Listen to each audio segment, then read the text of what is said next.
અમરેલીના ધારાસભ્ય કૌશિક વેકરિયાને બદનામ કરવાના કેસમાં પોલીસે 4 આરોપીની કરી ધરપકડ। આરોપીઓમાં સામેલ છે અમરેલી તાલુકા યુવા ભાજપ પ્રમુખ મનીષ વઘાસિયા અને જશવંતગઢ ગામનો સરપંચ અશોક માંગરોળિયા। અમરેલી તાલુકા પંચાયત પ્રમુખ કિશોર કાનપરિયાના નામે બોગસ લેટર વાયરલ થયો હતો, જેમાં ધારાસભ્ય કૌશિક વેકરિયા સામે ભ્રષ્ટાચારનો આરોપ લગાવવામાં આવ્યો। તાલુકા પંચાયત પ્રમુખની ફરિયાદના આધારે પોલીસે મહિલા સહિત 4 આરોપીઓની ધરપકડ કરી છે। અમરેલી ભાજપમાં ચાલતી આંતરિક લડાઈના કારણે ભાજપના જ આગેવાને કૌશિક વેકરિયાને બદનામ કરવા બોગસ લેટર ફરતો કર્યો હતો।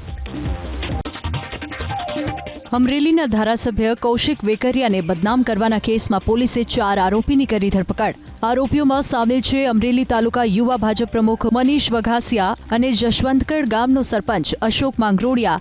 અમરેલી તાલુકા પંચાયત પ્રમુખ કિશોર કાનપરિયાના નામે બોગસ લેટર વાયરલ થયો હતો, જેમાં ધારાસભ્ય કૌશિક વેકરિયા સામે ભ્રષ્ટાચારનો આરોપ લગાવવામાં આવ્યો। તાલુકા પંચાયત પ્રમુખની ફરિયાદના આધારે પોલીસે મહિલા સહિત 4 આરોપીઓની ધરપકડ કરી છે। અમરેલી ભાજપમાં ચાલતી આંતરિક લડાઈના કારણે ભાજપના જ આગેવાને કૌશિક વેકરિયાને બદનામ કરવા બોગસ લેટર ફરતો કર્યો હતો।